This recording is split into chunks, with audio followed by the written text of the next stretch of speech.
அன்புக்குரிய மாணவ கண்மணிகளே அனைவருக்கும் வணக்கம். நாம் இன்று பார்க்கக்கூடியது 11ஆம் வகுப்பு கணினி பயன்பாடுகள் பாடம் 14 ஜாவா ஸ்கிரிப்டின் அறிமுகம். இன்னைக்கு நம்ம பார்க்கக்கூடிய லெசன் என்ன அப்படின்னு பார்த்தீங்கன்னா ஜாவா ஸ்கிரிப்டினுடைய அறிமுகத்தை பற்றி தான் நம்ம பார்க்க போகிறோம். இது வரைக்கும் நாம HTMLனா என்னென்னு பார்த்தா, CSSனா என்னென்னு பார்த்தா, இனி பார்க்கக்கூடியது ஜாவா ஸ்கிரிப்ட். அதாவது இந்த ஜாவா ஸ்கிரிப்ட் அப்படிங்கிறது என்ன அப்படின்னு பார்த்தீங்கன்னா, இது ஒரு ப்ரௌசர் லாங்குவேஜ் அப்படின்னு சொல்லி இதை நம்ம சொல்லலாம். இந்த லாங்குவேஜ் பொறுத்த வரைக்கும் இது யார் ஃபஸ்ட்டு டெவலப் பண்ணாங்க அப்படின்னு பார்த்தீங்கன்னா, இந்த நெட்ஸ்கேப் நேவிகேட்டர் அப்படிங்கிற நிறுவனம் தான் பார்த்தீங்கன்னா இது முதல்ல இதை டெவலப் பண்ணாங்க. ஓகே, இந்த ஜாவா ஸ்கிரிப்டுங்கிற இந்த லாங்குவேஜ் அதாவது கிளையன்ட் சைடு இயங்கக்கூடிய ஒரு மொழி. அதாவது என்னதான் ஒரு கிளையன்ட் சைடு இயங்கக்கூடிய ஒரு ஸ்கிரிப்டிங் லாங்குவேஜ் அப்படின்னு சொல்லி நாம் இதையே சொல்லலாம். சர்வர் சைடு நிறைய லாங்குவேஜ் இருக்குது. சர்வர் சைடு பார்த்தீங்கன்னா ASP, JSP, PHP, பேல், இந்த மாதிரி நிறைய லாங்குவேஜ் நாம் சொல்லலாம். சர்வர் சைடு இயங்கக்கூடிய மொழி நாம் சொல்லலாம். ஆனால் கிளையன்ட் சைடு இயங்கக்கூடிய மொழி அப்படின்னு சொல்லி பார்த்தீங்கன்னா அதில் ரொம்ப முக்கியமானது என்ன அப்படின்னு பார்த்தீங்கன்னா இந்த ஜாவா ஸ்கிரிப்ட் தான். ஓகே, கிளையன்ட் சைடு இயங்கக்கூடிய பயனாளர் பக்கம் இயங்கக்கூடிய ஒரு மொழி அப்படின்னா அது ஜாவா ஸ்கிரிப்ட். இந்த ஜாவா ஸ்கிரிப்டை பற்றி தான் நாம் இங்கே பார்க்க போகிறோம். சிம்பிளாக ஆரம்பிச்சுங்க. இது ஒரு ப்ரௌசர் லாங்குவேஜ் அப்படின்னு சொல்லலாம். இதை நெட்ஸ்கேப் நேவிகேட்டர் நிறுவனம் தான் டெவலப் பண்ணுச்சு. இது கிளையன்ட் சைடு இயங்கக்கூடிய ஒரு மொழி அப்படின்னு சொல்லி நாம் இதையே சொல்லலாம். இப்போல்லாம் சர்வர் சைடும் கூட இதை பயன்படுத்துகிறாங்க. இது டைனமிக் ஸ்கிரிப்டிங் லாங்குவேஜ் அப்படின்னு சொல்லி சொல்லக்கூடியது. அதாவது மாறக்கூடிய ஸ்கிரிப்டிங் லாங்குவேஜ் அப்படின்னு சொல்லி இதை நாம் சொல்லலாம். இதை ப்ரோக்ராமிங் லாங்குவேஜ்னு கூட சொல்லலாம், அல்லது ஆப்ஜெக்ட் ஓரியன்டட் லாங்குவேஜ்னு இதை நாம் சொல்லலாம். இன்றைக்கி அந்தளவுக்கு இந்த ஜேஎஸ் அதிக அளவில் டெவலப் ஆகிட்டு இருக்குது அப்படின்னு சொல்லி நாம் இதையே சொல்லலாம். அடுத்து பார்த்தீங்கன்னா மாணவர்களே, அதாவது இனி வரக்கூடிய காலகட்டத்தில் எல்லாமே பார்த்தீங்கன்னா வரக்கூடிய அப்ளிகேஷன்ஸ் எல்லாமே ப்ரௌசர் ஓரியன்டான அப்ளிகேஷன்ஸ் தான் வரப்போகுது இனி வரக்கூடிய காலகட்டத்தில்.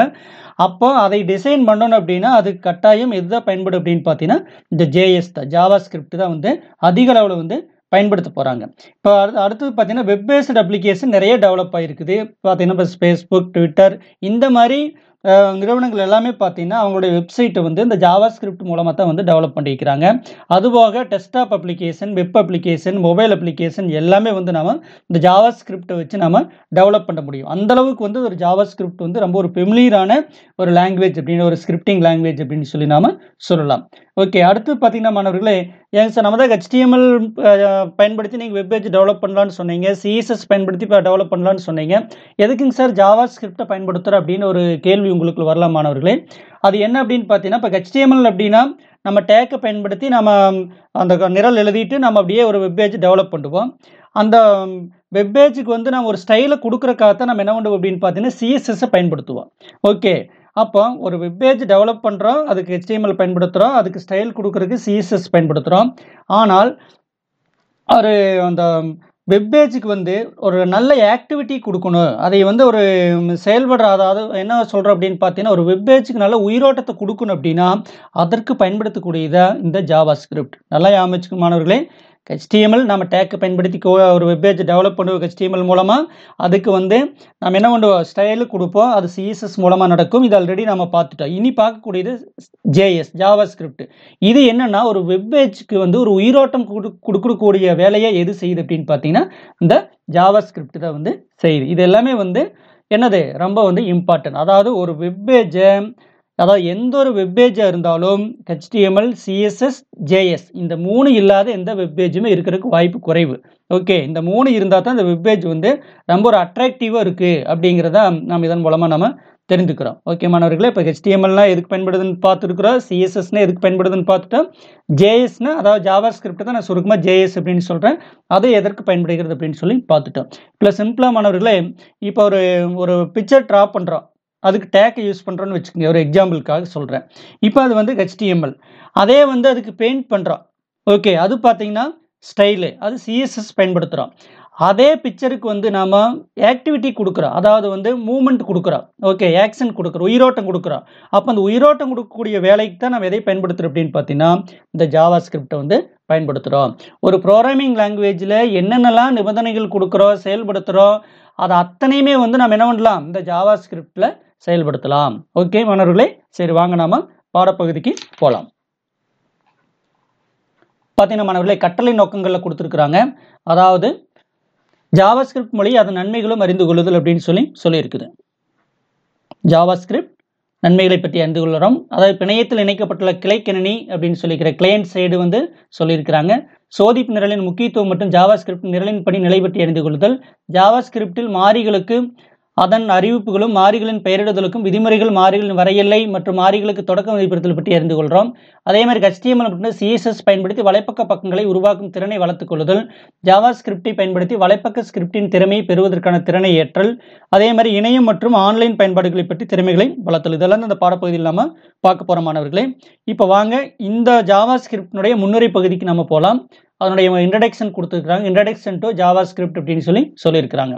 அதாவது டிசம்பர் 4 1995 நெட்ஸ்கேப் மற்றும் சன் இன்கார்பரேஷன் இணைந்து ஜாவாஸ்கிரிப்ட் 1.0 என்ற மொழியை அறிமுகப்படுத்தினர். இது எப்போ அறிமுகப்படுத்துறாங்க? 1995 டிசம்பர் 4 தான் வந்து நெட்ஸ்கேப்ங்கிற நிறுவனமும் சன் இன்கார்பரேஷன்ங்கிற நிறுவனம் இணைந்து ஜாவாஸ்கிரிப்ட் 1.0 அப்படிங்கிற அந்த மொழி வந்து அறிமுகப்படுத்துறாங்க.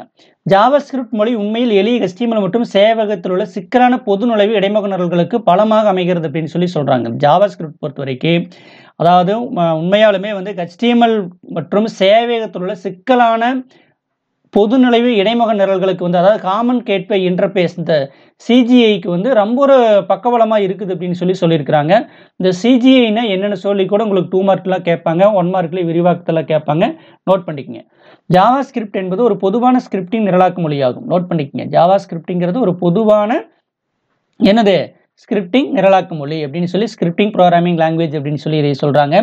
இதில் இணைய நிரலர்கள் இணைய பயன்பாடுகளை வடிவமைத்து சோதித்து மற்றும் செயல்படுத்த முடியும். இதில் என்ன பண்ணலாம்னா இணைய பயன்பாடுகளை ஒரு பயனர்கள் என்ன பண்ணலாம்னா சோதிக்க முடியும், அதாவது வேலிடேஷன் பண்ணி பார்க்க முடியும் டைரக்டாகவே அப்படிங்கிறத சொல்லியிருக்கிறாங்க. ஜாவாஸ்கிரிப்ட் கிளைக்கணினி தொழில்நுட்பம் வழக்கத்தில் உள்ள சேவையக ஸ்கிரிப்டை விட பல நன்மைகளை வழங்குகிறது. அதாவது கிளையன்ட் சைட் டெக்னாலஜி பார்த்தீங்கன்னா இது அதிக அளவில் வழங்குது அப்படின்னு சொல்லியிருக்கிறாங்க. எடுத்துக்காட்டாக ஜாவாஸ்கிரிப்ட் நிரலை பயன்படுத்தி பயனர் மின்னஞ்சல் முகவரியில் உள்ள திரைப்புலத்திற்கு உள்ளீடு செய்த தரவை சரிபார்க்க உதவும். அதாவது நாம் ஒரு டேட்டாவை அனுப்புகிறோம் அப்படின்னா அதை வந்து நம்ம என்ன பண்ணிக்கலாம், நம்ம கிளையன்ட் சைடு இருந்துகிட்டே வந்து என்ன பண்ணிக்க முடியும், அதை வந்து வேலிடேஷன் பண்ணி பார்க்க முடியும். அதுக்கு பயன்படுத்தக்கூடியது அந்த ஜாவாஸ்கிரிப்ட். ஓகே, ஜாவாஸ்கிரிப்ட் நிரலை இயக்கி பயனர் படிவத்தில் உள்ள பொத்தானை கிளிக் செய்தவுடன் படிவத்தில் கொடுத்த அனைத்து தரவையும் சரிபார்த்து இணைய சேவையத்திற்கு அனுப்பும் அப்படின்னு சொல்லியிருக்கிறாங்க. ஓகே, இதெல்லாம் நோட் பண்ணி வைத்துக் கொள்ள வேண்டும் மாணவர்களே. அடுத்து பார்த்தீங்கன்னா மாணவர்களே ஜாவாஸ்கிரிப்டினுடைய நிரலாக்க மொழியினுடைய பயன்கள். ஓகே, இந்த JS ப்ரோக்ராமிங் லாங்குவேஜினுடைய பயன்கள் என்ன, advantages of JavaScript programming language. நம்ம ஏற்கனவே சொன்னால் ஜாவாஸ்கிரிப்ட்ங்கிறது ஒரு ப்ரோக்ராமிங் லாங்குவேஜ் அப்படின்னு சொன்னால் ப்ரௌசர் லாங்குவேஜ்னு கூட நம்ம அதையே சொன்னோம். ஏன்னா அதிக அளவில் வந்து நம்ம என்ன பண்ணுறோம், ப்ரௌசர் ஓரியன்டை இதை நாம் வந்து பயன்படுத்துகிறோம். சரி வாங்க மாணவர்களே, இதில் என்ன கொடுத்துருக்குறாங்க அப்படிங்கிறத நாம பார்க்கலாம். HTML அதிகாரத்தில் நிலையான இணைய பக்கத்தை எப்படி உருவாக்குவது என்று படித்தோம். HTML பொறுத்த வரைக்கும் அதில் வந்து ஒரு ஸ்டாட்டிக் வெப்பேஜ் தான் டெவலப் பண்ண முடியும். ஓகே, அதுக்கு எந்த ஒரு அசைவோட்டத்தையும் கொடுக்க முடியாது அப்படிங்கிறத பார்த்தோம்.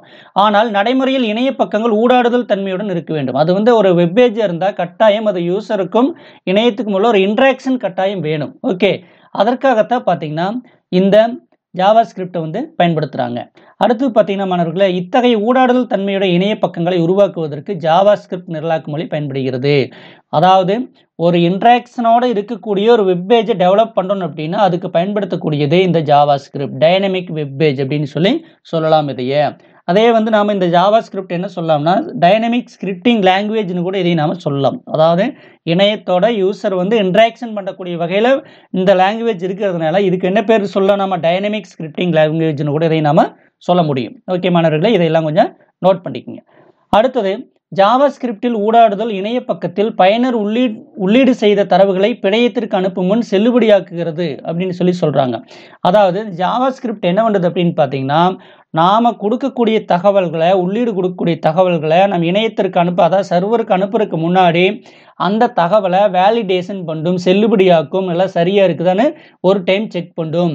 இதனால் பிணைய வேலை சுமை குறைக்கப்படுகிறது. இதை குறைந்த சேவையாக போக்குவரத்து வேலை சுமை என்பர். அதாவது இந்த மாதிரி நாம இங்கேயே வேலிடேஷன் பண்ணி அனுப்புறதுனால பிணையத்தினுடைய வேலை வந்து குறைக்கப்படுகிறது. அதனால இதுக்கு என்ன பேருங்கிறா, குறைந்த சேவையாக போக்குவரத்து சேவை அப்படின்னு இதையும் சொல்றாங்க. அடுத்து மாணவர்களே ஜாவாஸ்கிரிப்டில் உள்ள சில உரைப்பெட்டி பொத்தான்கள் இழுத்துவிடு பொருள்கள் மற்றும் சறுக்கிகள் பயன்படுத்தி பயனருக்கு ஒரு மேம்படுத்தப்பட்ட ஊடாடுதல் செய்ய முடியும். ஜாவாஸ்கிரிப்டை பயன்படுத்தி என்ன பண்ணலாம்னா டெக்ஸ்ட் பாக்ஸு, அதே மாதிரி பட்டன்ஸு, அடுத்து பார்த்தீங்கன்னா ட்ராக் பண்ணி வைக்கிறது, சறுக்கிகள், இதையெல்லாமே நம்ம என்ன பண்ணிக்கலாம்னா இந்த ஜாவாஸ்கிரிப்டில் பயன்படுத்திக்கலாம் அப்படின்னு சொல்லியிருக்கிறாங்க. அடுத்து மாணவர்களே நம்மளுக்கு பார்த்தீங்கன்னா ஜாவா ஸ்கிரிப்டை பயன்படுத்தி HTML பக்கத்தில் ஸ்கிரிப்ட் ஒட்டை உபயோகித்தல் அப்படின்னு சொல்லியிருக்கிறாங்க. அதாவது நம்ம HTML டாக்குமெண்ட்டில் நம்ம ஜாவா ஸ்கிரிப்டை பயன்படுத்தணும் அப்படின்னா அதுக்கு வந்து கட்டாயம் நம்ம ஸ்கிரிப்டுங்கிற டேக்கை வந்து பயன்படுத்தணும் அப்படிங்கிறத சொல்லியிருக்கிறாங்க. நோட் பண்ணிக்கங்க இதையெல்லாம். ஓகே, அந்த ஸ்கிரிப்ட் ஒட்டுக்கும் தொடக்க முடிவு இரண்டுமே உண்டு. இது கண்டெய்னர் டேக் அப்படின்னு சொல்லலாம். இதில் பார்த்தீங்கன்னா மாணவர்களே, ஸ்கிரிப்ட் ஒட்டுகளை பயன்படுத்தி ஜாவா ஸ்கிரிப்ட் கூற்றுகளை கொண்டு ஜாவா ஸ்கிரிப்டை நடைமுறைப்படுத்தலாம். அப்போ ஜாவா ஸ்கிரிப்டை நம்ம HTML டாக்குமெண்ட்டுக்குள்ள கொண்டு வந்து நடைமுறைப்படுத்தணும் அப்படின்னா பயன்படுத்தணும்னா கட்டாயம் எந்த டேக் சொல்லியிருக்கணும்? ஸ்கிரிப்டுங்கிற டேக்கை சொல்லணும். நோட் பண்ணிக்கங்க, இதெல்லாம் 1 மார்க்கில் கேட்பாங்க. ஜாவா ஸ்கிரிப்டை கொண்ட ஸ்கிரிப்ட் ஒட்டை இணைய பக்கத்தில் எங்கு வேண்டுமானாலும் பொருத்தலாம். ஓகே, வெப் பேஜுக்குள்ள நம்ம ஜாவா ஸ்கிரிப்டில் என்ன பண்ணலாம்? நம்ம எந்த இடத்துல வேணாலும் நம்ம இந்த டாக்குமெண்ட்டுக்குள்ள கொடுத்துக்கலாம். ஆனால் HTML ஒட்டுகளில் உள்ளே கொடுப்பதையே பெரும்பாலும் பரிந்துரைக்கப்படுகிறது. அதாவது HTML டேக்கில் கொடுக்குறத ரொம்ப ஒரு யூஸ்ஃபுல்லாக இருக்கும் அப்படிங்கிறத எல்லாருமே வந்து ரெஃபர் பண்ணுறாங்க அப்படிங்கிறத சொல்லியிருக்கிறாங்க. அடுத்த மாணவர்களே, ஸ்கிரிப்டிங் ஒட்டு உளவி நிரலுக்கு எந்த ஒட்டுகளுக்குள் கொடுக்கப்படும் அனைத்து உரையும் ஸ்கிரிப்ட் கட்டளையாக ஏற்க வேண்டும் என்று எச்சரிக்கை அளிக்கும். அதாவது ஸ்கிரிப்டுகளை கொடுக்கக்கூடிய அனைத்து விவரங்களும் என்னாகும்? அதாவது ஸ்கிரிப்ட் கட்டளையாகவே ஏற்க வேண்டும் அப்படிங்கிறத வந்து ப்ரௌசருக்கு வந்து சொல்லக்கூடிய வேலையை தான் இந்த ஸ்கிரிப்ட் வந்து செய்யுது அப்படிங்கிறத சொல்லியிருக்கிறாங்க. அடுத்து பார்த்தீங்கன்னா ஹைப்பர் டெக்ஸ்ட் மார்க்அப் லாங்குவேஜ், இதை நாம் ஏற்கனவே பார்த்தது தான். அல்லது dynamic hyper text markup language, அதாவது THTML HTML அப்படின்னு சொல்லக்கூடியது. அதாவது ஜாவா ஸ்கிரிப்ட் தொகுதியின் தொடரில் கீழே கொடுக்கப்பட்டுள்ளது. அதாவது HTML THTML சிண்டாக்ஸ் கீழே கொடுக்கப்பட்டிருக்கிறது அப்படின்னு சொல்லியிருக்கிறாங்க. இந்த ஸ்கிரிப்டுங்கிற டேக்கை எப்படி பயன்படுத்தணும் அப்படிங்கிறது சொல்லியிருக்காங்க. வாங்க மாணவர்களே, இப்போ ஸ்கிரிப்ட் அப்படிங்கிற டேக்கில் லாங்குவேஜ் அப்படின்னு ஒரு பண்பு கூற சொல்லணும், டைப்னு ஒரு பண்பு கூற சொல்லணும். லாங்குவேஜில் ஜாவா ஸ்கிரிப்டுங்கிறது சொல்லணும், டைப்பில் டெக்ஸ்ட் ஜாவா ஸ்கிரிப்ட்னு சொல்லணும். நம்ம CSS பயன்படுத்தும் போது நம்ம என்ன பண்ணுவோம்? அந்த ரிலேஷனில் டெக்ஸ்ட் CSSன்னு சொல்லியிருப்போம், இங்கே டெக்ஸ்ட் ஜாவா ஸ்கிரிப்ட்னு டைப்பில் சொல்கிறோம். அதுக்கு பிறகு ஜாவா ஸ்கிரிப்ட் கோடு எழுதுகிற ஸ்கிரிப்ட் டேக்கை முடிச்சுக்கிறோம். அடுத்து பார்த்தீங்கன்னா மாணவர்களே, இந்த ஸ்கிரிப்டனுடைய 2 பண்புக்கூறுகள் இந்த இடத்துல சொல்லியிருக்கிறாங்க. நோட் பண்ணிக்கிறீங்க, லாங்குவேஜ், டைப்பு. இப்போ லாங்குவேஜ் அப்படிங்கிறது இந்த ஸ்கிரிப்டிங் மொழியை தெரிவிக்கிறது. அதாவது இந்த ஸ்கிரிப்டிங் மொழியை பொறுத்த வரைக்கும் அந்த ஸ்கிரிப்ட் டேக்கில் லாங்குவேஜ் நீங்கள் கொடுக்கப்பட்டிருக்கிறது, இது என்ன ஸ்கிரிப்டிங் மொழி அப்படிங்கிறது சொல்லும். ஜாவா ஸ்கிரிப்ட் அப்படிங்கிறத சொல்லக்கூடியது. பொதுவாக இதன் மதிப்பு ஜாவா ஸ்கிரிப்டாக இருக்கும். இருப்பினும் HTML புதிய பதிப்பான அதாவது XHTML extensible hyper text markup language அப்படின்னு சொல்லக்கூடியது. இது இந்த பண்பை பயன்படுத்துவது அவசியம் இல்லை. இந்த XHTML நாம இந்த லாங்குவேஜுங்கிற பண்பை வந்து பயன்படுத்தணுங்கிற அவசியம் இல்லை. இப்போ HTML DHTML என்னது XHTML அப்படின்னு சொல்லக்கூடியது. நோட் பண்ணி வச்சுங்க. இந்த XHTML எக்ஸுங்கிற குறியீடு போட்டு அதை பயன்படுத்துறாங்க. இதையும் நோட் பண்ணி, இதெல்லாம் விரிவாக்கத்தில் கேட்டுவாங்க மாணவர்களை, நோட் பண்ணி வைத்துக்கணும். அடுத்த பண்புக்கூறு பார்த்தீங்கன்னா டைப். இந்த பண்பு ஸ்கிரிப்டின் மொழியை சுட்டிக்காட்ட பயன்படுகிறது. ஸ்கிரிப்டிங் மொழி வந்து சுட்டிக்காட்டுறதுக்காக என்ன பண்றாங்க? இந்த டைப்புங்கிற பண்புக்கூறை பயன்படுத்துறாங்க. இதன் மதிப்பு எப்பவுமே பார்த்தீங்கன்னா டெக்ஸ்ட் ஜாவா ஸ்கிரிப்டுங்கிறத இதனுடைய மதிப்பாக வந்து எப்பவுமே இருக்கும். நோட் பண்ணிக்க. எப்படி வந்து CSSல டெக்ஸ்ட் CSSன்னு சொல்கிறோமோ அதே மாதிரி ஜாவா ஸ்கிரிப்டில் டெக்ஸ்ட் ஜாவா ஸ்கிரிப்டுங்கிறத வந்து ஃபிக்ஸ்டாக இருக்கும் அப்படிங்கிறத சொல்லியிருக்கிறாங்க. அடுத்து மாணவர்களே, ஜாவா ஸ்கிரிப்ட் மொழியில் நிரலை உருவாக்குவதற்கான படிநிலைகள். எப்படி வந்து ஜாவா ஸ்கிரிப்டில் ஒரு நிரலை வந்து உருவாக்குறது அப்படிங்கிறது வந்து சொல்லியிருக்கிறாங்க. வாங்க பார்க்கலாம். இதில் பார்த்தீங்கன்னா மாணவர்களே, HTML மற்றும் ஜாவா ஸ்கிரிப்ட் மூல நிரலை ஏதேனும் ஒரு உரைப்பதிப்பான் மென்பொருளில் உள்ளீடு செய்து உருவாக்கவும். ஜாவா ஸ்கிரிப்டை பொறுத்த வரைக்கும் நம்ம கட்டாயம் ஒரு எடிட்டரில் தான் வந்து நாம கோடிங் கொடுக்கணும். இந்த நிரலின் புதிய பதிப்பை சேமிக்க வேண்டும். ஓகே, நம்ம என்ன கொடுக்குறோமோ அதை வந்து நாம கட்டாயம் சேமிக்க வேண்டும். ஏதேனும் ஒரு உலாவியை பயன்படுத்தி விளைவை காணலாம். ஒரு ப்ரௌசர் மூலமாக அந்த ஃபைல் ஓப்பன் பண்ணி என்ன பண்ணலாம்? நம்ம வந்து அதையே ஓப்பன் பண்ணி பார்க்கலாம். அந்த வெப் பேஜ் வந்து நாம பார்க்க முடியும். அதுக்கு வந்து ப்ரௌசர் சொல்லியிருக்கிறாங்க, இன்டர்நெட் எக்ஸ்ப்ளோரர் சொல்லியிருக்கிறாங்க, கூகுள் குரோம் சொல்லியிருக்கிறாங்க. இது ஒரு புதிய ஆவணமாக இருந்தால் உளவியின் பட்டியலில் ஓப்பன் விருப்பத்தை தேர்வு செய்து ஆவணத்தை திறக்க வேண்டும். ஆவணம் நினைவகத்தில் ஏற்கனவே ஏற்றம் பெற்றிருந்தால் அதை உளவியில் மீண்டும் அதை ஏற்றம் செய்ய ரெப்ரஸ் அல்லது F5 பொத்தானை அழுத்த வேண்டும். அதாவது புதுசாக இருந்துச்சுன்னா நம்ம ஓப்பன் பொத்தானை கிளிக் பண்ணி நம்ம என்ன பண்ணலாம்? அந்த ஆவணத்தை ஓப்பன் பண்ணலாம். அல்லது ஏற்கனவே இருந்துச்சு அப்படின்னா ரெப்ரஸ் அல்லது F5 பொத்தானை பயன்படுத்தி என்ன பண்ணலாம்? அதை வந்து மீண்டும் வந்து நாம டிஸ்பிளே பண்ண வைக்கலாம் அப்படிங்கிறது சொல்லியிருக்கிறாங்க. இதையெல்லாம் கொஞ்சம் நீங்க நோட் பண்ணி வைத்துக் கொள்ள வேண்டும். அடுத்து பார்த்தீங்கன்னா மாணவர்களே, ஜாவா ஸ்கிரிப்டினுடைய முதல் நிரலை கொடுத்துருக்காங்க. Okay, first JavaScript program அப்படின்னு சொல்லி ஒரு நிரல் கொடுத்துருக்காங்க. வாங்க பார்க்கலாம். HTML டாக்குமெண்ட், அதாவது HTML டேக் கொடுத்துருக்கிறோம், ஹெட் டேக் கொடுத்துருக்குறோம், ஹெட் டேக்கில் டைட்டில் டேக் கொடுத்துருக்குறோம், டைட்டில் டேக்கில் my first JavaScript program. இது வந்து அந்த வெப்பேஜினுடைய தலைப்பா வந்து இங்க இடம்பெற்றிருக்கிறது நீங்க பார்க்க முடியும். அதுக்கு அடுத்தது இங்க தான் வந்து நம்ம ஜாவா ஸ்கிரிப்ட பயன்படுத்துறோம். இப்ப ஜாவா ஸ்கிரிப்ட பயன்படுத்தணும்னா ஸ்கிரிப்ட்ங்கிற டேக்ல தான் டேக்க கட்டாயம் சொல்லணும். ஸ்கிரிப்ட்ங்கிற டேக்ல லாங்குவேஜ்ங்கிற பண்புக்கூறுல ஜாவா ஸ்கிரிப்ட்னு சொல்றோம். டைப்ல வந்து டெக்ஸ்ட் ஜாவா ஸ்கிரிப்ட்னு சொல்லியிருக்கிறோம். ஓகே. அப்போ இந்த ரெண்டையும் சொல்லும்போது நம்ம வந்து ஜாவா ஸ்கிரிப்டை HTML-ஓட நம்ம இணைக்கிறோம்னு அர்த்தம். அதுக்கு பிறகு டாக்குமெண்ட் ரைட் அப் அப்படின்னு இந்த ஃபங்க்ஷன் என்ன பண்ணுது அப்படின்னு பார்த்தீங்கன்னா ஹலோ வேர்ல்டு அப்படிங்கிற இந்த ஸ்ட்ரிங்கை இந்த டெக்ஸ்ட்டை நம்மளுக்கு வெப் பேஜில் டிஸ்பிளே பண்ணும். அந்த வேலைக்கு இது வந்து செய்யுது. அதுக்கு பிறகு ஸ்கிரிப்ட் டேக்கை க்ளோஸ் பண்ணிவிட்டு ஹெட் டேக்கை க்ளோஸ் பண்ணிவிட்டு பாடி டேக்கை க்ளோஸ் பண்ணி பாடி டேக் கொடுத்துருக்குறோம். அதுக்கடுத்து பாடி டேக்கை க்ளோஸ் பண்ணியிருக்குது. HTML டேக் கொடுத்தாச்சு. ஓகே மாணவர்களே, இப்போ ஒரு ஸ்கிரிப்டிங் லாங்குவேஜ் அதாவது ஜாவா ஸ்கிரிப்ட் எப்படி வந்து பயன்படுத்துகிறோம் அப்படிங்கிறத இந்த நிரல் மூலமாக விளக்கிக்கிறாங்க. வாங்க மாணவர்களே, இது எப்படி ஃபங்க்ஷன் ஆகுது அப்படிங்கிறத நாம் பார்க்கலாம். இதே சேம் கோடிங் தான் நான் வந்து நோட் பேடில் எழுதி வச்சிருக்கிறேன். ஓகே, இதை நம்ம ஓப்பன் பண்ணி பார்க்கலாம்.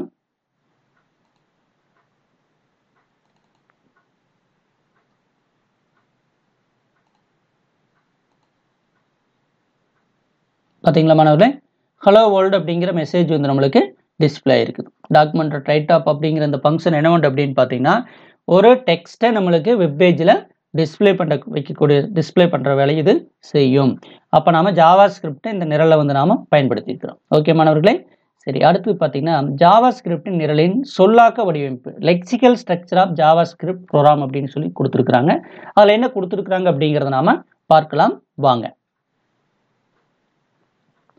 ஜாவாஸ்கிரிப்ட் நிரலின் சொல்லாக்க வடிவமைப்பு என்பது இந்த மொழி நிரல்களை எழுத பயன்படும் அடிப்படை விதிமுறைகள் கொண்டது. இது மொழியின் மிகவும் அடிப்படை அளவிலான தொடரியலாகும். சொல்லாக்க வடிவமைப்பு மாறியின் பெயர், குறியீடுகளின் குறியுருக்கள் மற்றும் நிரலின் ஒவ்வொரு கட்டளையும் வேறுபாடு கட்டளையிலிருந்து எவ்வாறு பிரிக்கப்படுகிறது என்பதை குறிக்கும். அடுத்தது ஜாவா ஸ்கிரிப்ட் மொழி எழுத்து உணர்வு கொண்டது. ஆமாம், அதாவது HTML எழுத்து உணர்வு கொண்டது அல்லன்னு சொல்லி நம்ம பார்த்துருக்குறோம். கேஸ் சென்சிட்டிவ் கிடையாதுன்னு சொல்லியிருக்கிறோம். ஆனால் ஜாவா ஸ்கிரிப்ட் பொறுத்த வரைக்கும் கேஸ் சென்சிட்டிவ் உண்டு அப்படின்னு சொல்லியிருக்குது.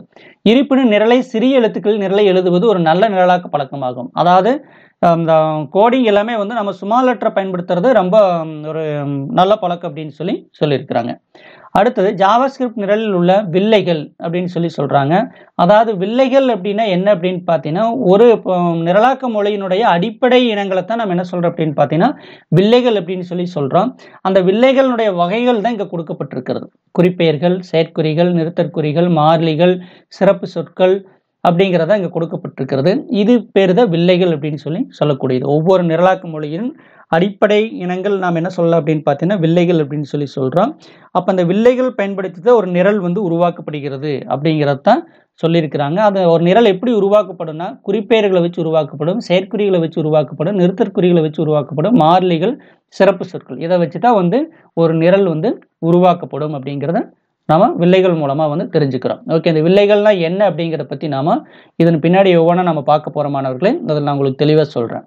அடுத்தது ஜாவா ஸ்கிரிப்ட் இருவகையான குறிப்புரை பாணிகளை ஆதரிக்கும். அதாவது குறிப்புரை பாணி அப்படின்னா என்ன அப்படின்னு பார்த்தீங்கன்னா ஒரு நிரலுக்குள்ள நாம் ஒரு கூற்றை எழுதுறது, ஒரு நம்மளுக்கு புரியக்கூடிய வகையில் அந்த ப்ரோக்ராம் பற்றி ஒரு விளக்கம் எழுதி வைக்கிறதுக்கு தான் நம்ம இங்கே எதை பயன்படுத்துகிறோம் அப்படின்னா குறிப்புரைகளை பயன்படுத்துகிறோம், கமாண்ட்ஸை பயன்படுத்துகிறோம். அது 2 வகையான குறிப்புரைகளை வந்து ஜாவா ஸ்கிரிப்ட் வந்து பயன்படுத்துது அப்படின்னு சொல்லிக்கிறாங்க. 1, 2 ஃப்ரண்ட் போட்டால் ஒரு வரி மட்டும் குறிப்புரையாக எடுத்துக்கொள்ளும். அடுத்தது ஒரு ஃப்ரண்ட் போட்டு ஒரு ஸ்டார் போட்டு ஃப்ரண்ட் போட்டால் ஒன்றுக்கு மேற்பட்ட வரிகளையும் ஒரு குறிப்புரை கூற்றா வந்து எடுத்துக்கும். அப்போ இந்த 2 ஃப்ரண்ட் போட்டு கொடுக்கக்கூடிய வரிகளையும் இந்த ஃப்ரண்ட் ஸ்டார் ஃப்ரண்ட் போட்டு கொடுக்கக்கூடிய இதுக்குள்ள இருக்கக்கூடிய அந்த வரிகளையும் ஜாவா ஸ்கிரிப்ட் என்ன பண்ணிடும்னா அதை ஒரு ப்ரோக்ராமிங் லைனாக எடுத்துக்காம அதை ஒரு கமாண்ட் லைனாக எடுத்துக்கும். ஓகே, அதற்காகத்தான் இதெல்லாம் நம்ம குறிப்புரையை பயன்படுத்துகிறோம். இதெல்லாம் கொஞ்சம் நீங்கள் நோட் பண்ணிக்கங்க. ஒரு ப்ரோக்ராமில் சிறு விளக்கம் நம்மளுக்கு புரிகிற மாதிரி எழுதிக்கிறோம் அப்படின்னா நம்ம டைரெக்டாக எழுதணும் அப்படின்னா அது வந்து அது கோடிங்கை எடுத்துகிட்டு அதில் ஏதாச்சும் தவறு இருந்துச்சுன்னா அதை வந்து நம்மளுக்கு எரர் மெசேஜ் காமிக்கும். ஆனால் நாம் இந்த கமாண்ட்ஸ் லைனை பயன்படுத்துகிற 2 ஃப்ரண்ட் இந்த மாதிரி கமாண்ட் லைனை பயன்படுத்திட்டு அப்படின்னா நம்ம என்ன பண்ணிக்கலாம், அதில் நாம் அந்த ப்ரோக்ராம் பற்றி உண்டான சிறு விளக்கங்களை நாம் எழுதி வைத்துக் கொள்ளலாம். ஜாவா ஸ்கிரிப்ட் வந்து அதை வந்து ஒரு ஜாவா ஸ்கிரிப்ட் நிரலாக வந்து கன்சிடர் பண்ணாது, அது வந்து ஒரு குறிப்புரையாக எடுத்துக்கும். ஓகே மாணவர்களே, இது என்ன அப்படின்னு சொல்லி நீங்கள் தெரிஞ்சிருப்பீங்க. அடுத்து மாணவர்களே, ஜாவா ஸ்கிரிப்ட் கூற்றுகளை அரைப்புள்ளியுடன் பிரிக்கப்பட்டிருக்கும். ஜாவா ஸ்கிரிப்ட் கூற்றுகளில் எதனால் பிரிக்கப்பட்டிருக்கும்? எல்லாமே செமிகோலனால பிரிக்கப்பட்டிருக்கும். ஜாவாஸ்கிரிப்ட் நிரலர் அரைப்புள்ளிகள் கொண்டு கூற்றுகளின் இறுதியை வெளிப்படையாக தெரிவிப்பார். ஒரு கூற்றினுடைய இறுதி அப்படிங்கிறத எதை வச்சு தெரிஞ்சுக்க முடியும் அப்படின்னு பார்த்தீங்கன்னா இந்த செமிகாலன் வச்சு தான் நாம தெரிஞ்சுக்க முடியும். நிலையுறு என்பது ஒரு மாறிக்கு கொடுக்கப்படும் தரவு மதிப்பாகும். இது நிரலில் நேரடியாக தெரியும். நிலையுறுங்கிறது ஒரு மாறிக்கு கொடுக்கப்படும் தரவு மதிப்பு. இப்போ மாறினா நான் உங்களுக்கு என்னன்னு சொல்றேன், ஏன்னா இதெல்லாம் உங்களுக்கு புது வார்த்தைகள். ஓகே, வேரியபிள் அப்படிங்கிறது ஒரு புதுமையான வார்த்தைகள் தான் அப்படி கொடுத்துருக்குது. அது நான் உங்களுக்கு சொல்றேன் மறுபடியும். அடுத்து குறிப்பெயர்கள் வெறும் ஒரு பெயராகும். ஜாவாஸ்கிரிப்டில் குறிப்பெயர்கள் கொண்டு மாறிகள் மற்றும் செயற்கூறுகளுக்கு பெயரிடப்பட்ட ஜாவாஸ்கிரிப்டில் உள்ள சில மடக்குகளும் பெயரிடப்படுகிறதுங்கிறார். குறிப்பெயர் அப்படிங்கிறது வேற ஒன்றும் இல்லை, ஜாவாஸ்கிரிப்ட்ல பயன்படுத்தக்கூடிய மாறிகளுக்கும் செயற்கூறுகளுக்கும் பெயர் சொல்றோம் பார்த்தியா, பெயரிடுறோம் பார்த்தியா, அந்த பெயர்களுக்கு தான் நம்ம என்ன சொல்றோம் அப்படின்னு பார்த்தீங்கன்னா குறிப்பெயர்கள் அப்படின்னு சொல்லி சொல்றோம். அடுத்தது ஜாவாஸ்கிரிப்டில் சில சிறப்பு சொற்கள் ஒதுக்கப்பட்ட சொற்களாக பயன்படுத்தப்படுகிறது. சிறப்பு சொற்கள் கீவேர்டு. ஓகே, இந்த கீவேர்டு எல்லாம் வந்து நம்ம ஜாவாஸ்கிரிப்ட்ல பயன்படுத்துறோம். அது என்ன அப்படிங்கிறதை நான் உங்களுக்கு சொல்றேன். அடுத்து மாணவர்களே, இந்த சிறப்பு சொற்கள் எல்லாமே வந்து பார்த்தீங்கன்னா நாம் வந்து நிரலில் வந்து நாம் பயன்படுத்த குறிப்பெயர்களாக வந்து நாம் நிரலில் பயன்படுத்தக்கூடாது அப்படிங்கிறத சொல்லியிருக்குது. சரி, அடுத்து பார்த்தீங்கன்னா மாணவர்களே, ஜாவாஸ்கிரிப்ட் மாறிகள். அதாவது ஜாவாஸ்கிரிப்டில் இனி நம்ம பார்க்கக்கூடியது மாறிகள். மாறிகள்னா என்ன அப்படிங்கிறத நாம் பார்க்கலாம் வாங்க. இங்கே வில்லைகள் பற்றி சொல்லியிருந்தாங்க. ஓகே, நம்ம ஏற்கனவே வில்லைகள் பற்றி நாம் பார்த்தோம். வில்லைகள்னா என்ன அப்படிங்கிறத நாம் பார்த்தோம். இனி நாம் பார்க்கக்கூடியது அந்த வில்லைகளில் ஃபஸ்ட்டு மாறிகள். அதாவது மாறிகள்னா என்ன அப்படிங்கிறத சொல்லியிருக்கிறாங்க. JavaScript variables. மாறிகள் என்பவை மதிப்பை தாங்கியுள்ள நினைவக இருப்பிடத்தை குறிக்கும் அப்படின்னு சொல்லியிருக்கிறாங்க. அதாவது இங்கிலீஷில் இதுக்கு பேர் வேரியபிள்னு சொல்லி பேர்.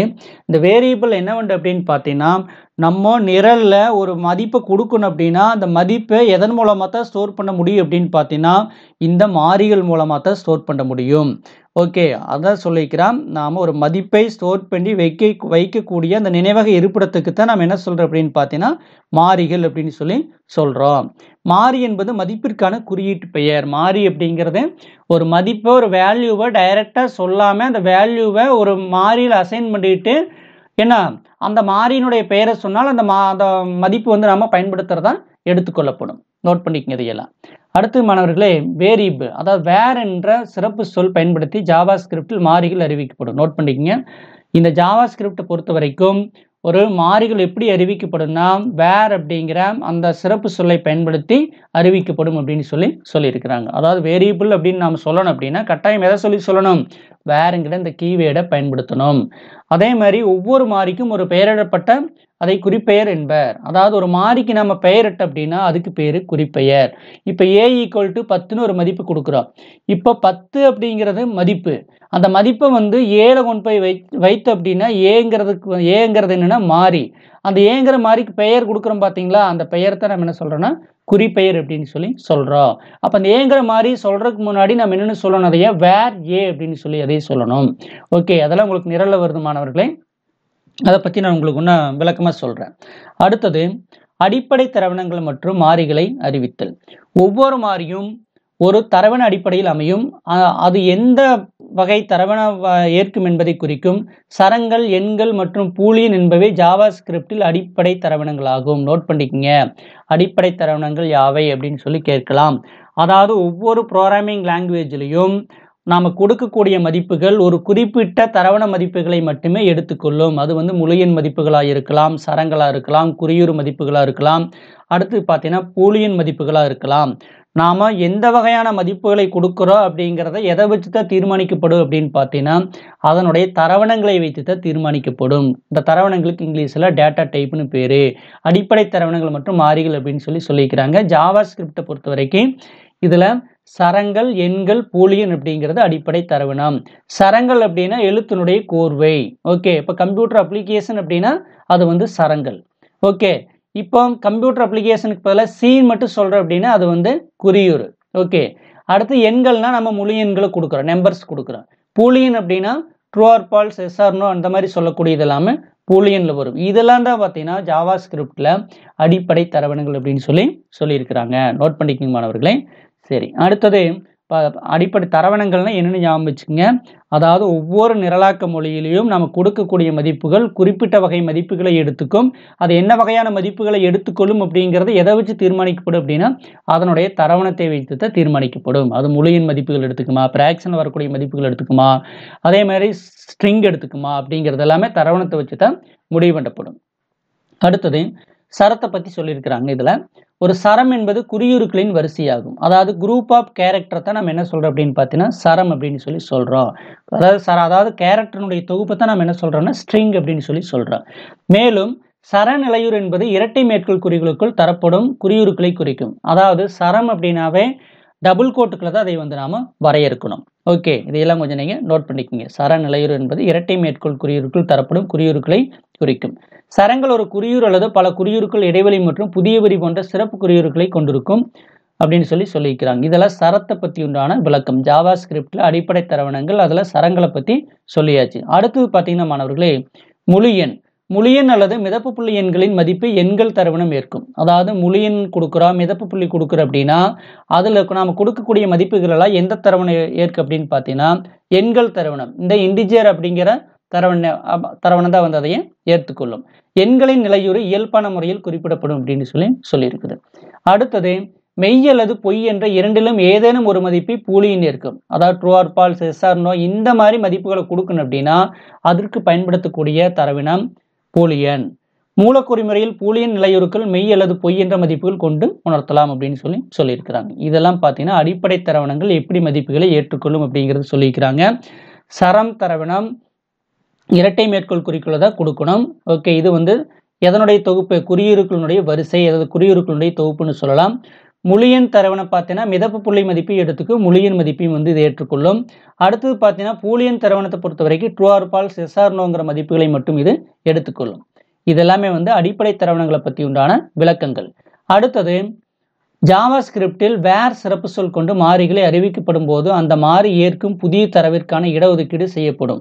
மேலும் நிரல்பெயர்ப்பிக்கு ஒரு புதிய குறிப்பெயர் பயன்பாட்டில் உள்ளது என்பதை உணர்த்தும் அப்படின்னு சொல்லியிருக்கிறாங்க. அதாவது ஜாவா ஸ்கிரிப்டில் வேர்ங்கிற சிறப்பு சொல்லை பயன்படுத்தி தான் நம்ம என்ன பண்ணணும், ஒரு வேரியபிளை அறிவிக்கணும். நம்ம வேரியபிள்னு ஏற்கனவே சொல்லிட்டோம். ஒரு மதிப்பை தாங்கி இருக்கக்கூடிய அந்த நினைவக இடத்துக்கு பேர் தான் வேரியபிள் அப்படின்னு சொல்லிட்டோம்.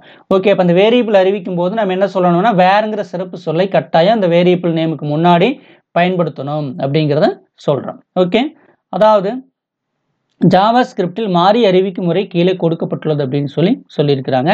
ஒரு வேரியபிளை எப்படி அறிவிக்கலாம் அப்படின்னு சொல்லியிருக்கிறாங்க மாறிய. இப்போ நம்பர் அப்படிங்கிறது ஒரு வேரியபிள், இங்கே வேர்னு பயன்படுத்திக்குது. இங்கே வேர்னு சொன்னாதான் இது வேரியபிளாக வந்து எடுத்துக்கொள்ளப்படும். இப்போ வேர்ங்கிறது கீவேர்டு. இந்த கீவேர்டை சொல்லிட்டு தான் அந்த மாறியினுடைய பெயரை இந்த இடத்துல சொல்லணும். மாறியினுடைய பெயரை சொல்லிட்டு இந்த இடத்துல செமிகோலன் கொடுக்கணும். அப்போ மாறியினுடைய அறிவிப்பு நிறைவடைந்தது அப்படின்னு அர்த்தம். இது ஒரு மெத்தேடு. அடுத்து பார்த்தீங்கன்னா மாணவர்களை இதில் என்ன கொடுத்துருக்குறாங்கன்னா வேரியபிள் நம்பர் 1, நம்பர் 2 இதில் 2 மாறிகளை அறிவித்திருக்கிறாங்க. ஒரு மாறி தான் அறிவிக்கணுங்கிற அவசியம் இல்லை. ஒன்றுக்கு மேற்பட்ட மாறிகளை நாம் அறிவிக்கலாம். நம்பர் 1ங்கிறது ஒரு மாறி, நம்பர் 2ங்கிறது ஒரு மாறி. அப்போ வேறுங்கிறது ஒரு டைம் சொன்னால் போதும். ஒன்றுக்கு மேற்பட்ட மாறிகளை அறிவிக்கும் போது ஒவ்வொரு மாறியினுடைய முடிவிலையும் கமா கொடுத்து அறிவிக்கணும். Variable number 1, number 2. இன்னும் நம்பர் 3 அறிவிக்கிறதுனால கமா கொடுத்து நம்பர் 2, நம்பர் 3ன்னு அறிவிக்கலாம். அறிவிச்சிட்டு கடைசியில் என்ன பண்ணணும், நம்ம செமிகோலன் கொடுக்கணும். மறந்துடாதீங்க, கடைசியில் என்ன பண்ணோம்னா செமிகோலன் கொடுத்துருக்கணும். அடுத்து வேரியபிள் நம்பர் என்ற கூற்று நிரல்பெயர்ப்பிக்கு நம்பர் என்ற ஒரு புதிய மாறி பயன்படுத்தப்படுகிறது என்பதையும், வேரியபிள் நம்பர் 1, நம்பர் 2 என்பது நம்பர் 1 மற்றும் நம்பர் 2 என்ற இரு மாறிகள் பயன்படுத்தப்படுகிறது என்பதையும் குறிக்கிறார். இதெல்லாம் கொஞ்சம் நீங்கள் நோட் பண்ணி வைத்துக்கொள்ள வேண்டும். ஒரு மாறி வந்து எப்படி அறிவிக்கிறது அப்படிங்கிறத சொல்லியிருக்கிறாங்க. ஒரு வேரியபிளை நாம் அறிவிக்கணும்னா வேறுங்கிற கீவேர்டை பயன்படுத்தணும். அதுக்கு பிறகு அந்த மாறியினுடைய பெயரை சொல்லணும். ஒன்றுக்கு மேற்பட்ட மாறி அறிவிக்கணும்னா கமா கொடுத்து ஒன்றுக்கு மேற்பட்ட மாறிகளை நாம் ஒரே லைனில் அறிவிக்கலாம். முடிவில் கட்டாயம் செமிகோலன் இடம்பெறணும். அடுத்து மாணவர்களே, மாறிகளுக்கு பெயரிடுவதற்கான சில விதிமுறைகள் வந்து கொடுக்கப்பட்டிருக்கிறது. அது என்ன அப்படிங்கிறத நாம் பார்க்கலாம். மாறிகளுக்கு பெயரிடுவதற்கான விதிமுறைகள் என்ன அப்படிங்கிறத நாம் பார்க்கலாம். மாணவர்களே நோட் பண்ணிக்கங்க. இதெல்லாம் உங்களுக்கு 2 மார்க் 3 மார்க் 5 மார்க்லாம் கேட்கறதுக்கு வாய்ப்புகள் இருக்கிறது. Rules for naming variables. மாறியின் பெயர் ஒரு எழுத்து அடிக்கீறில் தொடங்க வேண்டும். எண் முதலெழுத்தாக இருக்கக்கூடாது. ஓகே, இதைத் தொடர்ந்து மாறியின் பெயர் எழுத்தாக ஏதேனும் எண்ணாக அல்லது அடிக்கீறில் கொண்டிருக்கலாம் அப்படின்னு சொல்லியிருக்கிறாங்க. அதாவது மாறியின் பெயர் எழுத்தில் ஆரம்பிக்கலாம், அண்டர்ஸ்கோர்லையும் ஆரம்பிக்கலாம். முதல் எழுத்தாக இருக்கக்கூடாது. அதாவது எண் வந்து எப்படி இருக்கக்கூடாது, அந்த வேரியபிளுடைய நேம்னுடைய முதல் எழுத்தா வந்து இருக்கக்கூடாது. ஓகே, நோட் பண்ணிக்கங்க. எழுத்தா இருக்கலாம், அண்டர்ஸ்கோர்ல இருக்கலாம், எழுத்துல ஆரம்பிச்சு எண்ல முடியலாம், ஆனா எண்ல ஆரம்பிக்கக்கூடாது. ஓகே, அடுத்தது இதை தொடர்ந்து மாறியின் பெயர் எழுத்தாக ஏதேனும் எண்ணாக அல்லது அடுக்கீறிலும் கொண்டிருக்கலாம். அப்ப வேரியபிளுடைய பெயர் எழுத்தாக இருக்கலாம், அதனை தொடர்ந்து எண்ணாகவும் இருக்கலாம், அடுக்கீறிலும் இருக்கலாம் அப்படிங்கிறத சொல்லிக்கிறாங்க. நோட் பண்ணிக்கங்க. அடுத்தது வெற்றிடம், சின்னங்கள் மற்றும் நிறுத்தற்குறிகள் போன்ற வேறு குறியீடுகளை பயன்படுத்தக்கூடாது. வேரியபிள் நேம்ல ஒரு இடைவெளி விட்டு வேரியபிள் நேம் கொடுக்கறது, அதில் ஏதாச்சும் ஐக்கானை பயன்படுத்துறது, குறியீடுகளை பயன்படுத்துறது, ப்ளஸ் மைனஸ் இன்ட்டு இந்த மாதிரி குறியீடுகளை பயன்படுத்துறது, கொஸ்டின் மார்க் இப்படியெல்லாம் அந்த குறியீடுகள் எல்லாம் பயன்படுத்தக்கூடாது. அடுத்து ஜாவா ஸ்கிரிப்ட் மாறியின் பெயர்கள் கேஸ் சென்சிட்டிவோட செயல்படக்கூடியது, எழுத்து வடிவு உணர்வு கொண்டது அப்படின்னு சொல்லியிருக்கிறாங்க. இதில் பார்த்தீங்கன்னா மாணவர்களே, இப்போ இங்கே ரெஜிஸ்டர் நம்பர் அப்படின்னு சொல்லி ஒரு வேரியபிள் நேம் சொல்லியிருக்கிறாங்க. இது ஆர் கேப்ஸ் இருக்குது, என் கேப்ஸ் இருக்குது. இங்கே ஆர் ஸ்மால், என் ஸ்மால், இந்த இரண்டு கட்டாயம் வேறுபாடு உண்டு. இது வேற வேரியபிள் நேம், இது வேற வேரியபிள் நேம். ஓகே, அதனால வந்து இது தனித்தனியாக தான் வந்து மாறிகளாக வந்து எடுத்துக்கொள்ளப்படும். நோட் பண்ணிக்கங்க. அடுத்து மாறியின் பெயரில் நீளம் எந்த அளவு வேணாலும் அமைக்கலாம். மாறியினுடைய பெயரினுடைய லென்த் எவ்வளவு வேணாலும் இருக்கலாம் அப்படின்னு சொல்லியிருக்கிறாங்க. அடுத்து ஜாவா ஸ்கிரிப்டில் உள்ள சிறப்பு பயன்பாட்டுக்கென ஒதுக்கப்பட்ட சொற்கள் மாறியின் பெயராக பயன்படுத்தக்கூடாது. சில கீவேர்டு சிறப்பு சொற்கள் இருக்குது, அந்த சிறப்பு சொற்களினுடைய பெயர்களை நாம வந்து எதற்கு பயன்படுத்தக்கூடாது, மாறியினுடைய பெயரா வந்து நாம பயன்படுத்தக்கூடாது அப்படின்னு சொல்லியிருக்குது. ஓகே, சரி. ஓகே மாணவர்களே, இதெல்லாம் ஒரு வேரியபிளை அறிவிப்பதற்குண்டான விதிமுறைகள். ஒரு மாறியினுடைய பெயர் எழுத்துல ஆரம்பிக்கலாம், அண்டர்ஸ்கோர்ல ஆரம்பிக்கலாம், எழுத்துல ஆரம்பிச்சு எண்கள் இருக்கலாம், அண்டர்ஸ்கோரும் இருக்கலாம். அடுத்தது இதை பொறுத்த வரைக்கும் கேஸ் சென்சிட்டிவோட செயல்படக்கூடியது. கேப் ஸ்மால் வந்து ஒரே பெயரில் கொடுத்தீங்கனாலும் அது தனித்தனி மாறிகளாக தான் எடுத்துக்கொள்ளப்படும். எவ்வளவு லென்த் வேணாலும் இதில் பயன்படுத்திக்கலாம். சிறப்பு பயன்பாட்டுக்காக கொடுக்கப்பட்ட அதாவது அந்த சிறப்பு சொற்களை நாம் வந்து ஒரு மாறியினுடைய பெயராக வந்து நாம் பயன்படுத்தக்கூடாது. அதுபோக சிறப்பு குறியீடுகள் எல்லாம் நாம் வந்து வேரியபிள் நேமில் நாம் கொடுக்கக்கூடாது. இதெல்லாம் விதிமுறைகள். ஓகே மாணவர்களே, இப்போ இதில் என்னென்ன விதிமுறைகள் நாம் பயன்படுத்தணும் அப்படிங்கிறத வந்து பார்த்தோம். அடுத்தது மாறிகளின் வரையெல்லை. இதெல்லாம் உங்களுக்கு 2 மார்க் 3 மார்க்ல கேட்கறதுக்கு வாய்ப்புகள் இருக்கிறது. 2 மார்க்லேயே கூட கேட்பாங்க. மாறிகளினுடைய வரையெல்லைன்னா என்ன, ஸ்கோப் ஆஃப் வேரியபிள்ஸ் அப்படின்னு சொல்லக்கூடியது. இந்த வரையெல்லை அப்படிங்கிறது என்ன அப்படின்னு பார்த்தீங்கன்னா, ஒரு நிரல்ல ஒரு வேரியபிள் கொடுக்குறோம், அந்த வேரியபிளை எப்படி அணுகிறது அப்படின்னு சொல்லக்கூடியதை வந்து என்னது வரையெல்லை அப்படின்னு சொல்லக்கூடியது. மாறியினுடைய அணுகல் நிலை அதைத்தான் வந்து நாம என்ன சொல்றோம், வரையலை ஸ்கோப் அப்படின்னு சொல்றோம். பாருங்க, ஒரு மாறியின் வரையலை அது எந்த மூலக்குறிமுறையில் வரையறுக்கப்பட்டுள்ளதோ அந்த குறிமுறையில் வாழ்நாள் வரையில் இருக்கும் அப்படின்னு சொல்லியிருக்கிறாங்க. அதாவது ஒரு நிரல்ல பயன்படுத்தக்கூடிய அந்த மாறி அந்த நிரல் முழுவதும் பயன்படுத்தப்பட்டால் அது வந்து முழுதளாவிய மாறிகள் அப்படின்னு அதை சொல்லலாம். முழுதளாவிய மாறி அதை வரையறுக்கப்பட்ட ஜாவா ஸ்கிரிப்ட் நிரலில் அனைத்து இடங்களிலும் பயன்படுத்தலாம். ஓகே, முழுதளாவிய மாறி அப்படின்னா ஜாவா ஸ்கிரிப்ட்ல எல்லா இடத்துலையும் வந்து பயன்படுத்திக்கலாம். அதுக்கு பேரு குளோபல் அப்படின்னு சொல்லக்கூடியது. ஓகே, அடுத்தது ஒரு செயற்கூறு உள்ள அறிவிக்கப்பட்டுள்ள மாறிகள் அவை வரையறுக்கப்பட்ட செயற்கூறின் உடற்பகுதியில் பயன்படுத்தலாம். ஒரு செயற்கூரை வந்து நாம நிரல்ல பயன்படுத்துறோம், அந்த செயற்கூறுக்குள்ள அறிவிக்கப்பட்ட வேரியபிளை அந்த செயற்கூறுக்குள்ள மட்டும்தான் பயன்படுத்த முடியும். அந்த மாதிரி இருக்கிறது எல்லாமே நம்ம என்ன சொல்றோம் அப்படின்னு பார்த்தீங்கன்னா, இந்த வகையான மாறிகளை உள்ளமை மாறிகள் அப்படின்னு சொல்றோம். அதாவது முழுதளாவிய மாறிங்கிறது குளோபல் வேரியபிள், உள்ளமை மாறிங்கிறது லோக்கல் வேரியபிள். குளோபல் வேரியபிளை நிரல் முழுவதும் பயன்படுத்திக்கலாம். லோக்கல் வேரியபிளை எந்த செயற்கூறுல சொல்லிக்கிறோமோ அந்த வேரியபிளை அந்த செயற்கூறுக்குள்ள மட்டும்தான் பயன்படுத்த முடியும் அப்படிங்கிறது இதனுடைய விளக்கம். அடுத்து பார்த்தீங்கன்னா மாணவர்களே, ஒரு நிரல் கொடுத்துருக்குறாங்க, வாங்க அது என்ன அப்படிங்கிறத நாம பார்க்கலாம். மாறிகளுக்கு மதிப்பிறுத்தல், அசைனிங் வேல்யூஸ் டு வேரியபிள்ஸ் அப்படின்னு சொல்லியிருக்கிறாங்க. இதில் பார்த்தீங்கன்னா மாணவர்களே தெரியும், ஒன்றுக்கு மேற்பட்ட மாறிகள் இங்கே வந்து அறிவிக்கப்பட்டிருக்கிறது. இதுக்கு வந்து தொடக்க மதிப்பிறுத்தலும் செஞ்சிருக்கிறாங்க. இப்போ வேர் அப்படிங்கிற பெயர் கீவேர்டு சொல்லியிருக்கிறாங்க, அப்போ இது வேரியபிள் தான் அறிவிக்கிறாங்கன்னு அர்த்தம். நியூமரிக் டேட்டா 1 அப்படின்னு ஒரு வேரியபிளினுடைய பெயரை சொல்லியிருக்கிறாங்க. நியூமரிக் டேட்டாங்கிறது மாறியினுடைய பெயர். இது மாறி அறிவிக்கும் போது வேறுங்கிற கீவேர்டு வந்து சொல்லணும். இதற்கு என்ன மதிப்பு கொடுத்துருக்குறாங்கன்னா 522ங்கிற மதிப்பை கொடுத்துருக்குறாங்க. இப்போ இந்த 522ங்கிற மதிப்பு நியூமரிக் டேட்டா 1ல் போய் அசைன் ஆகணும் அப்படின்னா கட்டாயம் இந்த இடத்துல ஈக்குவல்ட்டுங்கிற இந்த செயற்குறியை பயன்படுத்தணும்.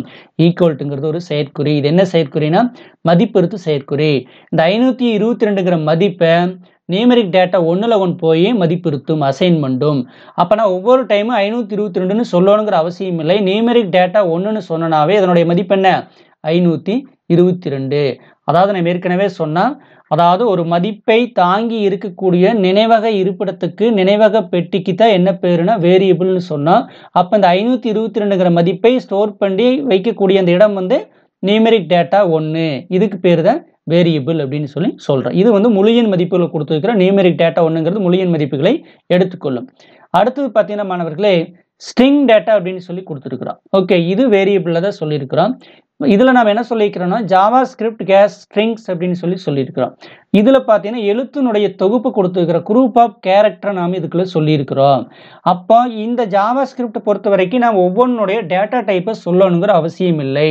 நம்ம கொடுக்கக்கூடிய மதிப்புக்கு தகுந்த மாதிரி அது வந்து இன்டிஜரா, ஃப்ளோட்டா, கேரக்டரா, ஸ்ட்ரிங்கா அப்படின்னு சொல்லி ஜாவா ஸ்கிரிப்ட் அதை வந்து அந்த கம்பைலரே முடிவு பண்ணி எடுத்துக்கொள்ளும். நான் ஒவ்வொன்றிலையும் வந்து தரவணத்தை சொல்லணுங்கிற அவசியம் கிடையாது. 522 முழு எண் மதிப்புகள் எடுத்துக்கும். இங்கே சரங்களை கொடுத்துருந்தா இது வந்து சர மதிப்பு எடுத்துக்கும். ஓகே, இப்போ இந்த JavaScript case string it's shoot days அப்படிங்கிறது இந்த ஸ்ட்ரிங் டேட்டாவில் அசைன் ஆகும். அதையே இந்த ஈக்குவல் டு செயற்குறி அசைன் பண்ணிக்கும். அதுக்கு அடுத்தது நியூமெரிக் டேட்டா அப்படிங்கிற ஒரு வேரியபிளில் 3.14ன்னு ஒரு மிதப்பு புள்ளி எண்ணை கொடுத்துருக்குறோம். அப்போ நம்ம மிதப்பு புள்ளி எண்ணை கொடுக்கும்போது ஜாவா ஸ்கிரிப்டில் இருக்கக்கூடிய இந்த கம்பைலர் என்ன உண்டு அப்படின்னு பார்த்தீங்கன்னா இது ஒரு மிதப்பு புள்ளி எண் ஃப்ளோட் வேல்யூ அப்படின்னு சொல்லி அதே ஆட்டோமேட்டிக்காக அசைன் பண்ணி எடுத்துக்கும், அசீவ் பண்ணி எடுத்துக்கும். அடுத்தது பூலியன் டேட்டாவில் இங்கே ட்ரூன்னு சொல்கிறேன். ட்ரூன்னு சொன்னாவே ட்ரூ ஆர் ஃபால்ஸ் அப்படிங்கிற பூலியன் டேட்டா டைப்பாக வந்து இது வந்து அக்செப்ட் பண்ணிக்கும். அப்போ நாம் ஒவ்வொரு டேட்டா டைப்பையும் சொல்லணுங்கிற அவசியம் இல்லை. நம்ம கொடுக்கக்கூடிய மதிப்புகளுக்கு தகுந்த மாதிரி ஜாவா ஸ்கிரிப்ட் என்ன பண்ணிக்கும், அது என்ன வகையான மதிப்பு, என்ன வகையான தரவண மதிப்பு அப்படிங்கிறத அது டிஃபால்ட்டாகவே எடுத்து பயன்படுத்தும். அதற்குண்டான ஒரு நிரல் தான் இங்கே கொடுக்கப்பட்டிருக்கிறது மாணவர்களே. வாங்க இந்த நிரல் என்ன அப்படிங்கிறத பார்க்கலாம். இப்போ HTML டேக் கொடுத்தாச்சு, டைட்டில் டேக் சொல்லியாச்சு. அதுக்கு பிறகு பாடி டேக்கில் ஸ்கிரிப்டிங் லாங்குவேஜ் சொல்லிக்கிறோம், ஜாவா ஸ்கிரிப்ட் சொல்லியாச்சு. அதுக்கு அடுத்தது வேர் நியூமெரிக் டேட்டா 1 அப்படின்னு சொல்லி ஒரு வேரியபிள் அறிவிச்சுட்டு 522ங்கிற வேல்யூ அசைன் பண்ணுறோம். அதுக்கு பிறகு வேரியபிள் ஸ்ட்ரிங் டேட்டா அப்படிங்கிற ஒரு வேரியபிள் நேம் சொல்லிட்டு அதில் JavaScript case strings it's sure days அப்படிங்கிறத சொல்லி அசைன் பண்ணிக்கிறோம். அடுத்தது வேரியபிள் நேம் நியூமெரிக் டேட்டாங்கிற வேரியபிளில் 3.14 அசைன் பண்ணிக்கிறோம். பூலியன் டேட்டாவில் ட்ரூ அசைன் பண்ணிக்கிறோம். இங்கே பார்த்தீங்கன்னா தெரியும் மாணவர்களே, ஒவ்வொரு வேரியபிளினுடைய அறிவிப்பு முடிவிலையும் நம்ம எதை சொல்லி அதை முடித்து வைக்கணும், செமிகோலன் சொல்லி முடிக்கணும். இங்கே பார்த்தீங்கன்னா செமிகோலன் கொடுத்துருக்கு. ஓகே, ஒவ்வொருடைய மாறியினுடைய அறிவிப்பு முடிவிலையும் கட்டாயம் செமிகோலன் கொடுக்கணும். ஓகே, மதிப்பு அசைன் பண்ணுறதுக்காக இங்கே ஈக்குவல் டு செயற்குறியை பயன்படுத்துகிறோம். அதுக்கு பேர் அசைன்மெண்ட் ஆப்ரேட்டர், மதிப்பெடுத்து செயற்குறின்னு சொல்லி சொல்லக்கூடியது. அடுத்து பார்த்தீங்கன்னா மாணவர்களே, டாக்குமெண்ட் ரைட் ஆப் அப்படிங்கிற இந்த ஃபங்க்ஷன் என்ன பண்ணுறது அப்படின்னு பார்த்தீங்கன்னா நம்ம வேரியபிள் அசைன் பண்ண மதிப்பை டிஸ்பிளே பண்ண வைக்கக்கூடிய வேலை இது செய்யும். நியூமெரிக் டேட்டா டபுள் கோட்டில் இருக்கிறதுனால மாணவர்களே அது இங்கே ஸ்க்ரீனில் டபுள் கோட்டில் அப்படியே டிஸ்பிளே இருக்குது. இந்த நியூமெரிக் டேட்டா 1ங்கிற வேரியபிள் இங்கே பிரிண்ட் பண்ண சொல்லிக்கிறோம், அதை பிரிண்ட் பண்ணிக்குது. நியூமெரிக் டேட்டா 1ல் என்ன மதிப்பு கொடுத்துருந்தோம் 522, அது இங்கே பிரிண்ட் ஆகிருக்குது. அதுக்கு அடுத்தது நியூமெரிக் டேட்டா ஸ்ட்ரிங் டேட்டாவை பிரிண்ட் பண்ண சொல்லிக்கிறேன். ஸ்ட்ரிங் டேட்டா டபுள் கோட்டில் கொடுத்ததுனால இங்கே ஸ்ட்ரிங் டேட்டான்னு இருக்குது. அடுத்து ஸ்ட்ரிங் டேட்டாவோட வேரியபிள் என்ன மதிப்பு இருக்குது அதை டிஸ்பிளே பண்ண சொல்லிக்கிறேன். அந்த ஸ்ட்ரிங் டேட்டாவில் என்ன மதிப்பு இருக்கும் நம்மளுக்கு JavaScript case string it's sure days அப்படிங்கிறது அந்த இடத்துல பிரிண்ட் ஆகிருக்கும். அதுக்கடுத்து பார்த்தீங்கன்னா மாணவர்களே ஃப்ளோட்டிங் டேட்டாவை பிரிண்ட் பண்ண சொல்லிக்கிறோம். ஓகே, என்னது ஃப்ளோட்டிங் டேட்டான்னு சொல்லி பிரிண்ட் பண்ணிவிட்டு அதில் 3.14 அப்படின்னு சொல்லி சொல்லிக்கிறோம். அது வந்து நம்மளுக்கு டிஸ்பிளே ஆகும். இந்த மாதிரி தான் வந்து நாம் ஒரு வேரியபிளில் வேல்யூ அசைன் பண்ணிட்டு அந்த வேல்யூ வந்து நாம் டிஸ்பிளே பண்ணி வைக்கிறதுக்காகத்தான் இந்த நிரல் வந்து எழுதப்பட்டிருக்கிறது. ஒரு வேரியபிளினுடைய அறிவிப்புக்காக இந்த நிரல் கொடுக்கப்பட்டிருக்கிறது. சரி, இது எப்படி ஃபங்க்ஷன் ஆகுது அப்படிங்கிறத நாம பார்க்கலாம். வாங்க மாணவர்களே, இதே சேம் கோடிங் தான் எழுதி வச்சிருக்கிறேன்.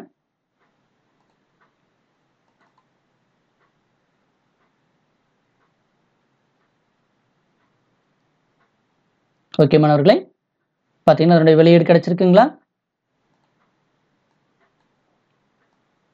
அதாவது நியூமெரிக் டேட்டா 1ல் என்ன மதிப்பு இருக்குது, அதே மாதிரி ஸ்ட்ரிங் டேட்டாவில் என்ன மதிப்பு இருக்குது, நியூமெரிக் டேட்டாவில் என்ன மதிப்பு இருக்குது அப்படிங்கிறத இது வந்து டிஸ்பிளே பண்ணியிருக்குது. ஓகே மாணவர்களே, இப்படி தான் வந்து வேரியபிள் அசைன் பண்ணி அதை நாம் ஒரு வெப் பேஜில் ஓப்பன் பண்ணி பார்த்துருக்குறோம். ஓகே மாணவர்களே, இந்த பாடத்தினுடைய முதல் பகுதி வந்து இத்துடன் நிறைவடைந்தது. மீண்டும் அடுத்த பகுதியில் சந்திப்போம். நன்றி மாணவர்களே, வணக்கம்.